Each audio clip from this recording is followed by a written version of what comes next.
Sa mga seryosyong issue sa Bilang Pilipino 2025, na hot seat din si COMELEC Chairman George Garcia kaugnay ng kanyang pribadong buhay sa The Grill.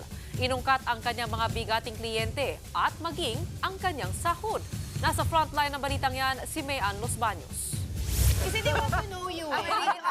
Kilalanin natin si Chairman. Other side of chairman. Isa sa mga kilalang election lawyer ang kasalukuyang chairman ng COMELEC na si Attorney George Garcia. Ilan sa mga naging bigating kliyente niya, sina Pangulong Bongbong Marcos, dating Pangulong Gloria Macapagal Arroyo at Joseph Estrada. Nag-abogado rin si Garcia kina Senator Grace Poe, dating Senador Manny Pacquiao at Ping Lacson. Nasa 15 senador daw ang naging kliyente niya at higit 80 kongresista.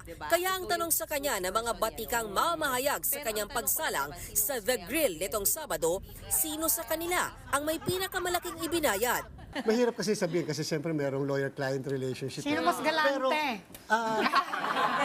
Ang hindi ko makakalimutan si President. I was the one who defended him in 2010 whether Eric can run again as President. So, sobrang lalaking bias, ano? So, we can only imagine ang laki po ng sweldo niya. Pinakamalaking binil mo. Wala po. Kasi hindi na Ayaw talaga. hindi kailangan ng Ayaw numbers. talaga. Pero sino yung pinakamalaki? Alam mo, Ma'am Cheryl, ganito po. Ayaw talaga.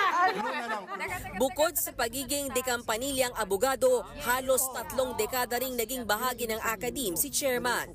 Gaano kalaki naman po ang sweldo niyo sa COMELEC? Kaya naiwan niyo lahat yun. Giniwap mo lahat yun? Ito pa. Minukalo ka pa. Getting to wala pala sa pala tayo. Suka pa yan. Ito na lang manik-manik. Siguro ni Grill. Kumita na ng malaki si Chairman, kaya magsisilbi naman siya sa bayan. Hindi, dapat May plano rin ba siyang tumakbo sa politika? Did it ever occur to you to think, ako na lang kaya tumakbo? Total kilala ko, total alam ko yung politika, total kaya ko mag-abogado. Alam niyo po, alam ko yung problema at saka yung papasukin ng isang politiko. Mapapanood ang buong interview kay COMELEC Chairman Garcia sa The Grill sa Facebook page ng Bilang Pilipino at YouTube channel ng News 5. Ang The Grill ay bahagi ng pagsasanib puwersa ng News 5, One News, One PH, True FM, The Philippine Star at Business World para sa Bilang Pilipino 2025. Nagbabalita mula sa Frontline, Mayan Los Baños, News 5. Mga kapatid, Cheryl Cosim po, huwag maging huli at maging una sa lahat sa balitaan.